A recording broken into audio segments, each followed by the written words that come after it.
how's it going? Adaru32 here, and welcome to Ask Adaru32, I guess? I'm not sure what to call this if I was to make this Q&A as a series. So yeah, I got a bunch of pretty cool questions from my fans, friends, followers, whatever you want to call them. First question, from Fulgari2K. What got you into the TF fantasy, and what would be your perfect scenario?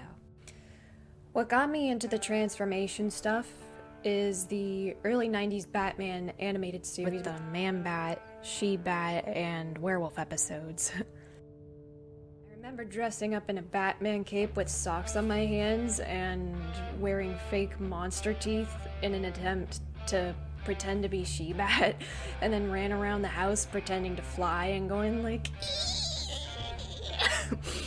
As for the perfect scenario for a transformation, I'm not so sure.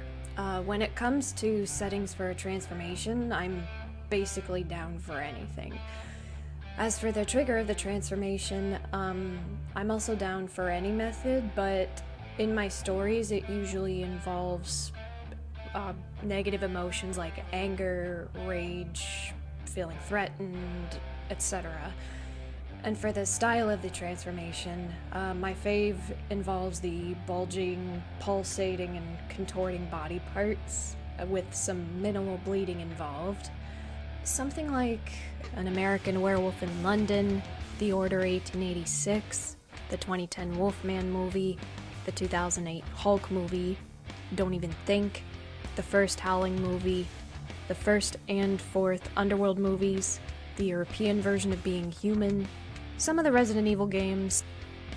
Yeah, something like those. I could name more things that give an idea on the style of transformation that I like, but I'm just giving an idea on what's on the top of my head, plus I don't want this video to drag on too much. I've had a few questions that did get pretty repetitive, so I'm gonna credit all the people that asked me the same questions. So from Hexen109, To Do Feel Good Inc., B Beagle Eye, and Dragon Girl 101, they ask, what got you into werewolves? Or when did you start loving werewolves? I would say the same thing that got me into transformations, but I didn't get more into werewolves until the release of both the third Harry Potter movie and the 2004 Van Helsing movie. Despite Van Helsing's plot being weird and containing some bad acting, the werewolves in it were an inspiration for how I make mine.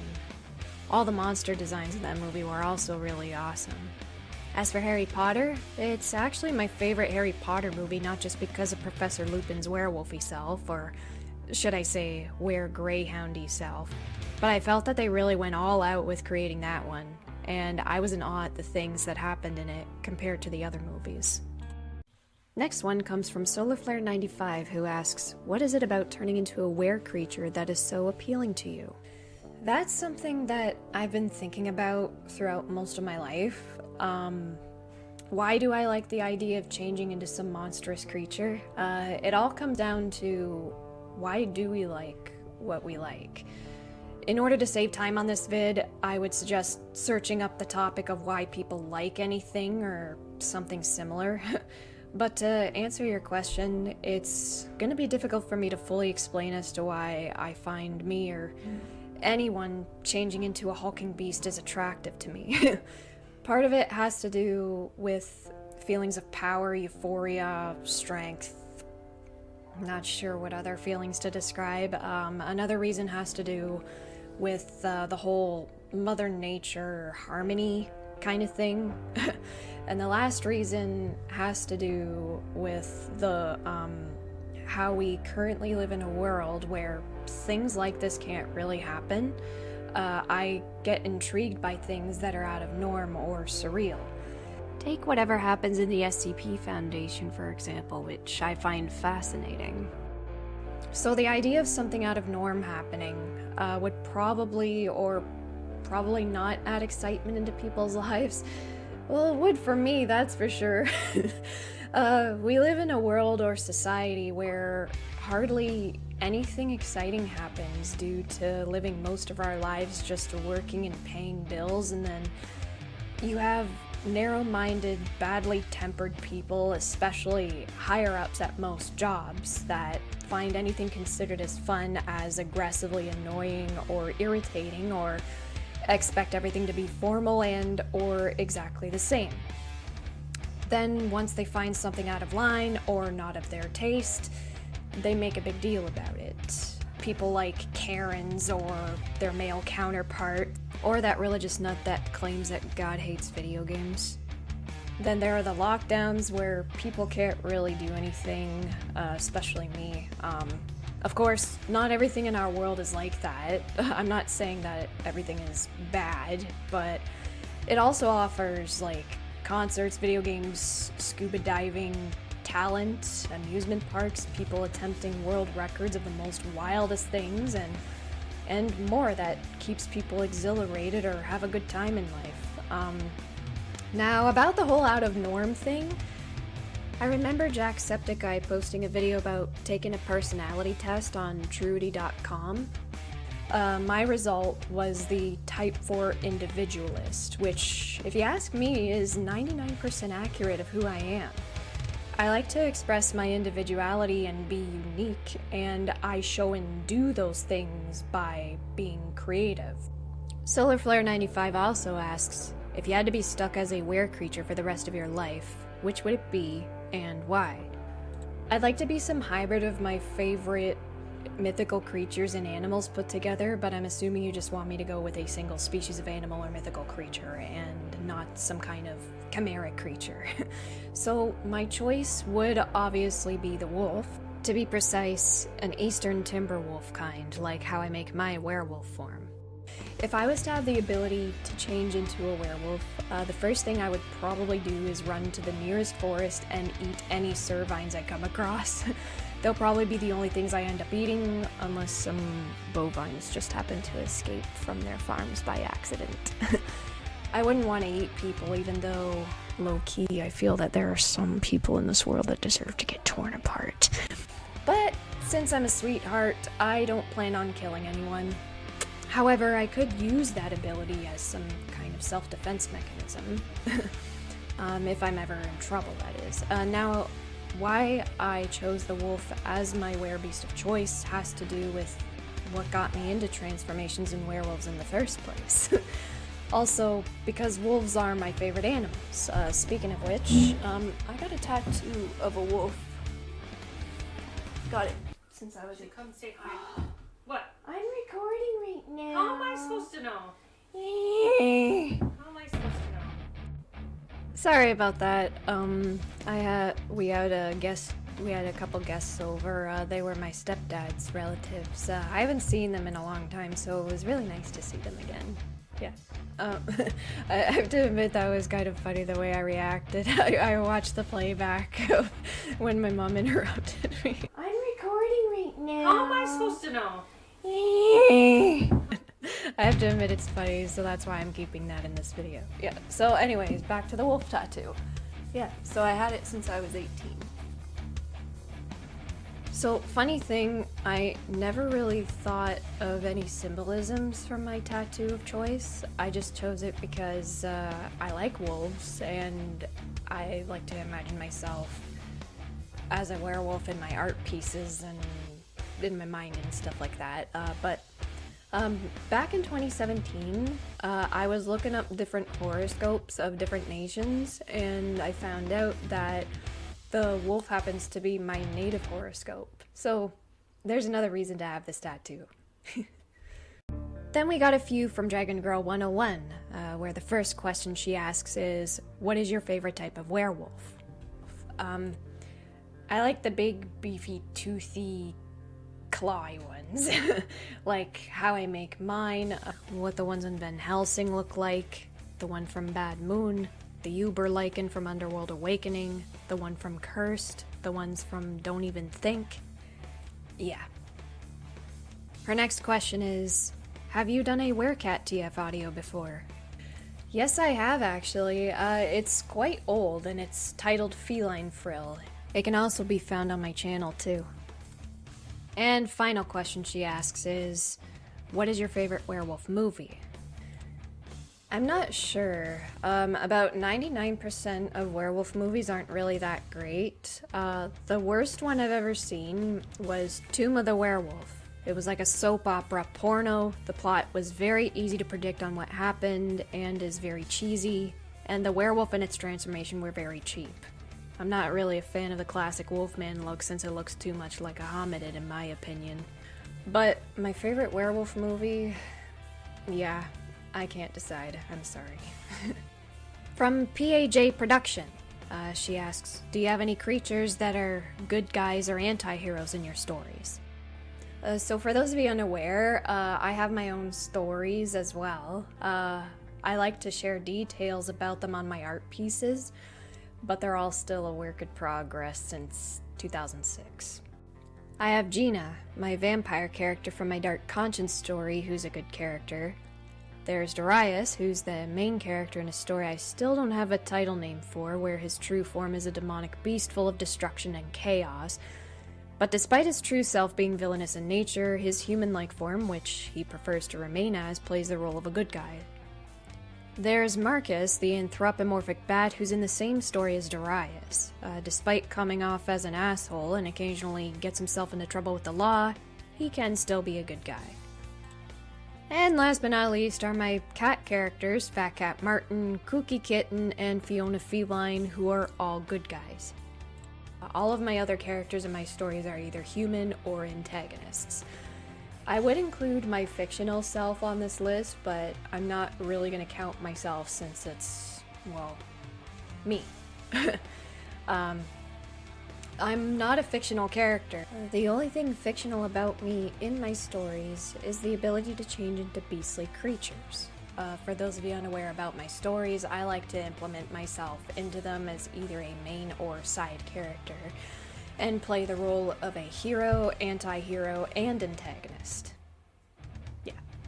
From To Do Feel Good Inc. and Solar Flare 95, they ask, what's your favorite TV show or anime? Da-da-da-da. I like the variety of genres it has, along with quite a bit of unique characters. Izaya and Shizuo are tied as my top favorite characters of that series, not to mention voiced as a couple of my favorite voice actors.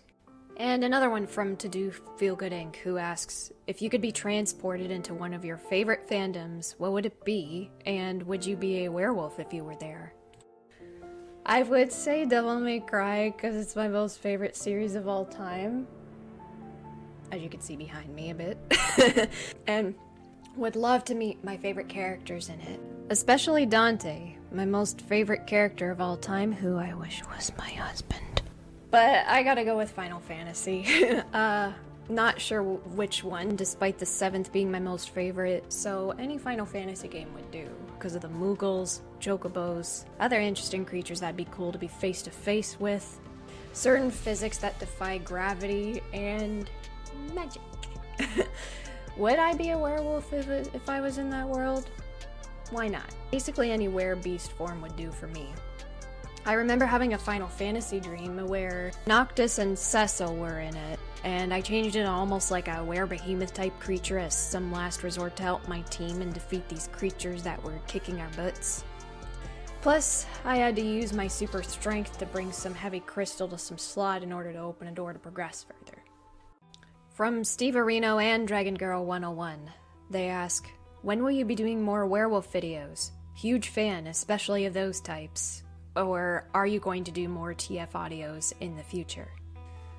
I'm not sure when I will be doing any more. I miss doing them, to be honest. My work-life schedule has been really messed up, and I can't get any privacy to do the audio stuff because I still live with my family.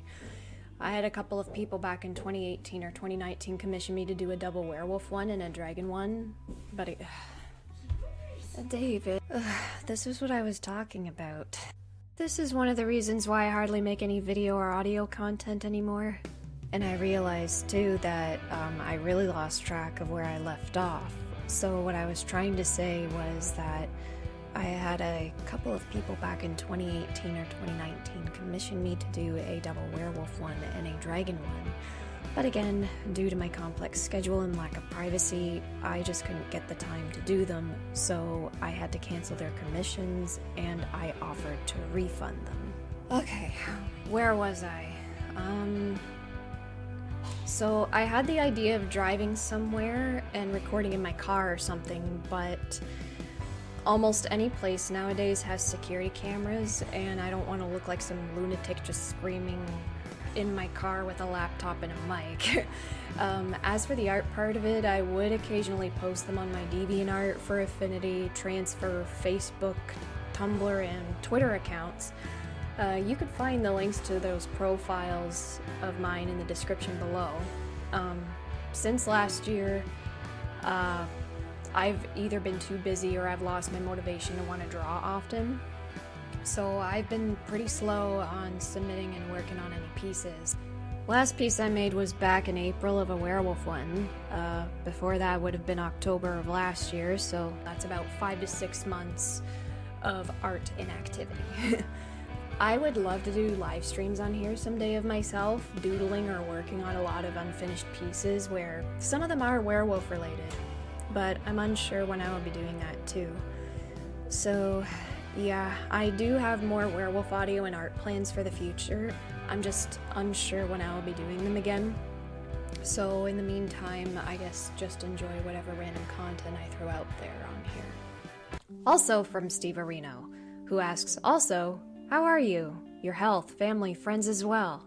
I hope you are all doing well, especially in times like these. Thank you for asking, that's really nice. I've been doing okay. I hope you are too. I hope everybody is, to be honest. I have my good days and bad days. I'm an essential worker working at a grocery store as a cashier, so that's one of the things keeping me busy. I'm also an esthetician, which is someone who does spa treatment stuff. I had to temporarily shut down my aesthetics business due to another lockdown we've got going on. It does give me more free time and really saves me money not having to pay rent there, but the cashier job and other things in life are keeping me busy, like helping my family out a bit, who are also doing okay and have their good and bad days as well. Thanks for asking. Yeah, I'm also babysitting my siblings, making my own dinners, and kind of looking after our dog we got for Christmas. She's a handful, since she consists of 2 hyperactive breeds. She's a Border Collie Australian Shepherd Labrador mix. And I've got other hobbies too that are keeping me occupied, like checking messages and updates, watching YouTube, playing video games, and browsing different stories on the net. With these video games that I play, I'd love to make videos of them, but my laptop is kind of a potato and can only handle RPG Maker related games to record. Any other game I try to record either doesn't work or lags too much. Of course, our family has a PS4 as well, but I never really think to make that kind of video content. I got a new mic, which is what I'm currently using, and I think it will work for the PS4 when it comes to the commentary part of it. Just a proper webcam is what I lack. I even thought about doing commentary or React-related content on here, but we've got too many of those already, and not much of a reaction comes out of me anyway, depending on the stuff that I watch. From Adam Allison, he asks, would you like to work on some stuff together? You know, I've always wanted to collab with people. Depending on what I'm collaborating on, I'd be down for almost anything. At the same time, it depends how frequently I am needed, and with this complex work-life schedule of mine, it's going to be difficult to find the time to collab with people often. I also can't be too loud since I'm in a family household with 4 other people. I've also wanted to do online multiplayer stuff like Phasmophobia or Terraria or something. But like I stated earlier, my laptop's kind of a potato, plus I have shitty internet and have no way of making our internet go faster and work better. Unless I bring my laptop into our cramped laundry room and have some Wi-Fi booster connected to our internet box. I'm no tech savvy, so if any of you have better ideas on how I can get better internet without having to pay too much extra and without having to use so many wires to connect to our internet box, feel free to throw your suggestions out there. I did some research and I still have no clue on how to make our internet better. And also, if you have any ideas on what to collaborate on, you can leave a comment below or message me on one of my art profiles, which can be found in the description below. And we're down to our final question from Anthony Pereira. Why do some bugs have antennae but some don't? Well, that question has nothing to do with me, but if you want an answer, nature and evolution, baby. Alright, yeah, that's all the questions and answers. That's the end of this Q&A. I highly thank you guys for watching and throwing your questions out there and making me do this kind of stuff. I actually always wanted to do like a Q&A kind of thing, but I never really crossed my mind. I have what is called a staircase where my ideas just come up slowly, and and I end up submitting stuff pretty late when there's a part of me that's like, oh, I should have done this a long time ago, but I guess better late than never, right? Yeah, so anyways, thanks for watching. I'll see you guys next time. Ciao.